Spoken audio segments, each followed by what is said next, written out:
ब्राह्मण जो विरोध कर रहे हैं, मैं ब्राह्मणों से एक सवाल पूछता हूं कि क्या ब्राह्मण वाल्मीकि समाज के किसी व्यक्ति से, जो अधिकारी ना हो, बिजनेसमैन ना हो, पैसे वाला ना हो, सामान्य एक क्लर्क हो या चपरासी हो, उससे अपनी लड़की का ब्याह करेगा? पूछो उससे। और यही उन तीनों से पूछो जो सवर्ण व्यवस्था में आते हैं, सवर्ण जाति में आते हैं, करेगा क्या ब्याह? नहीं करेगा ना। हाँ, आईएएस होगा तो कर लेगा, बड़ा बिजनेसमैन होगा तो कर लेगा, अगर नेता होगा, मंत्री होगा तो कर लेगा, अगर सामान्य होगा तो नहीं करेगा। जबकि वो अपनी ही जाति में, ब्राह्मण समाज में ही अगर कोई चपरासी भी होगा, क्लर्क भी होगा, तो उस अपनी बेटी की शादी कर देगा। यही है ना स्थिति, यही सच्चाई है। और यही क्षत्रियों से पूछो और यही बनियों से पूछो आप।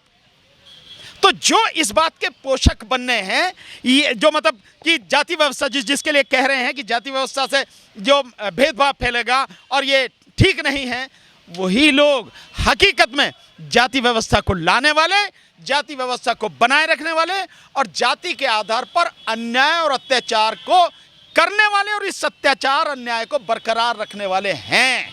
वो नहीं चाहते कि लोगों को, विशेषकर गरीबों को उनका हक मिल जाए, दलितों को उनका हक मिल जाए, ओबीसी को उनका हक मिल जाए, माइनॉरिटीज को उनका हक मिल जाए। वो नहीं चाहते। वो इस कदर बेईमान है कि कुंडली मार के सारे संसाधनों को खाए हुए हैं, खा रहे हैं। देखिए, ब्राह्मण विरोध करें या कोई विरोध करे, जो सच का विरोध कर रहा है वो कम से कम देश हित की बात तो नहीं कर रहा, वो कम से कम देश का तो नहीं हो सकता।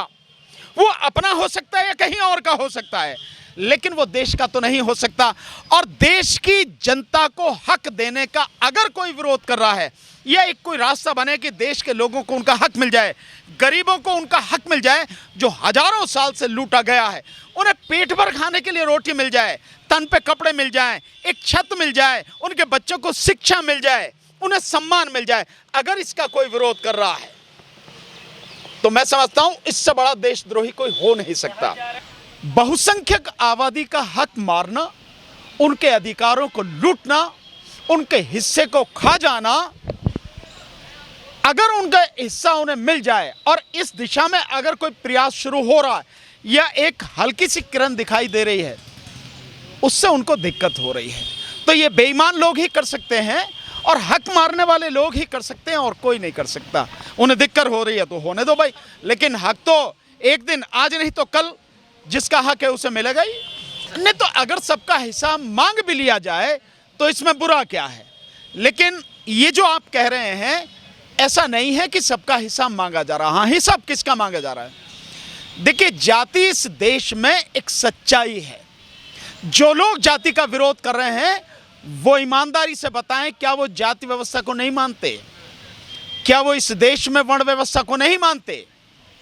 और अगर वो मनुस्मृति के समर्थक हैं तो बहुत स्वाभाविक है, इसमें कोई कहने की बात नहीं है कि वो अन्याय पर आधारित व्यवस्था को बनाए रखना चाहते हैं, लोगों को न्याय ना मिले उस व्यवस्था को वो बनाए रखना चाहते हैं। नहीं, अगर गरीब की जाति है, बड़ी आबादी है, तो अब तक क्या 9.5 साल तक क्या कर रहा था? 9.5 साल तक मोदी से पूछो क्या कर रहा था? घास छील रहा था क्या? 9.5 साल में जब पहले जो मोदी ने कहा था कि मुझे 60 महीने दो, 60 महीने में कुछ नहीं किया, उसके बाद 60 महीने मिल गए और उसमें कुछ नहीं किया, और जो अमीर और गरीब का फर्क है वो इतना बढ़ता चला गया कि इस देश के मात्र 1% लोगों के हाथ में 75% इसकी संपत्ति, सारे संसाधन उनके हाथ में आ गए, मात्र 1% लोगों के हाथ में। और देश में स्थिति यह है कि 10% लोगों के हाथ में इस देश के 90% संसाधन हैं। 90%, चाहे वो जमीन के मामले में हो, चाहे वो रोजगार के मामले में हो, चाहे वो व्यापार के मामले में हो, चाहे वो शिक्षा के मामले हो, किसी भी क्षेत्र में देख लें, और इवन सरकार के मामले में हो, सब कुछ उन लोगों के पास में है जिनकी संख्या मुट्ठी भर है और वो इसे बनाए रखना चाहते हैं।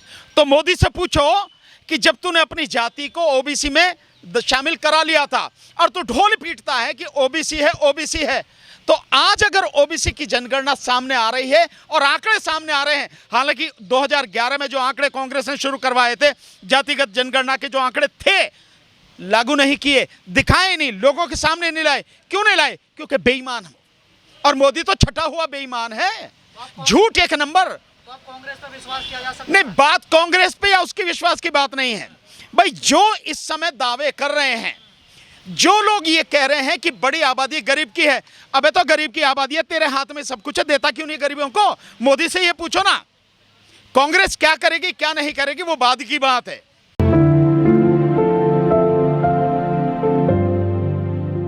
नहीं, देखिए, अगर कोई सच्चाई देश के लोगों के सामने लाई जा रही है और वो सच्चाई देश की जनता को उसका हक मिल सके, जिन लोगों के साथ में हजारों साल से अन्याय हो रहा है, और देश की आज़ादी के बाद और 1950 में संविधान लागू होने के बाद भी इन 75 सालों में अगर अन्याय हो रहा है देश में, तो उस सच्चाई को सामने लाने में क्यों किसी को दिक्कत होनी चाहिए?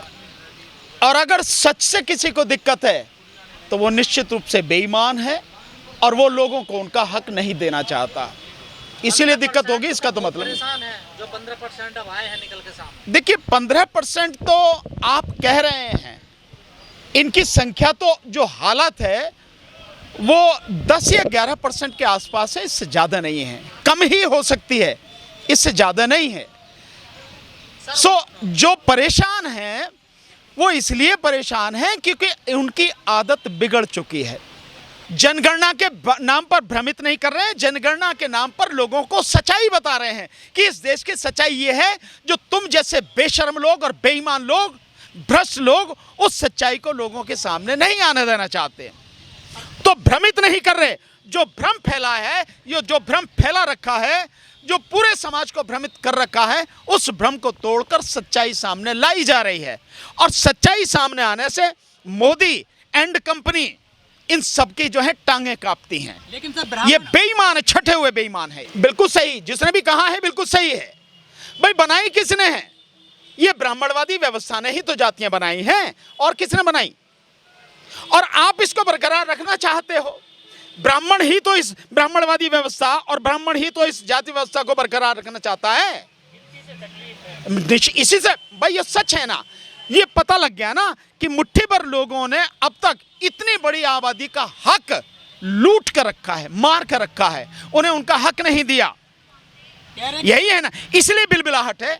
इसलिए तुम्हारी औकात क्या है? तुम्हारा बिस्तरा वैसे ही बंधने वाला। अगर ईवीएम से चुनाव नहीं हुआ तो तुम्हारी औकात ऐसी हो जाएगी, पाताल में गाड़ देगी इस देश की जनता। 40 सीटें मिलेंगी नहीं, मोदी की जमानत जब्त हो जाएगी। सो बीजेपी वाले होते कौन हैं? जैसे उन्होंने करा लिया बिहार वालों ने, और जिस तरह से कांग्रेस की तरफ से राहुल गांधी कह रहे हैं कि हम अपने राज्यों में, और अगर हमें केंद्र में आने का मौका मिला तो हम ये जातिगत जनगणना कराएंगे। हालांकि कांग्रेस ने तो 2011 में ऑलरेडी करा दी थी। अब उसके आंकड़े जो आए, उस समय तक सरकार बदल गई, तो जो सरकार आई है उसकी जिम्मेदारी थी कि उन आंकड़ों को जारी करती। लेकिन बेईमान और भ्रष्ट और अन्याय और अत्याचार का साथ देने वाली मोदी सरकार ने वो आंकड़े जारी नहीं किए।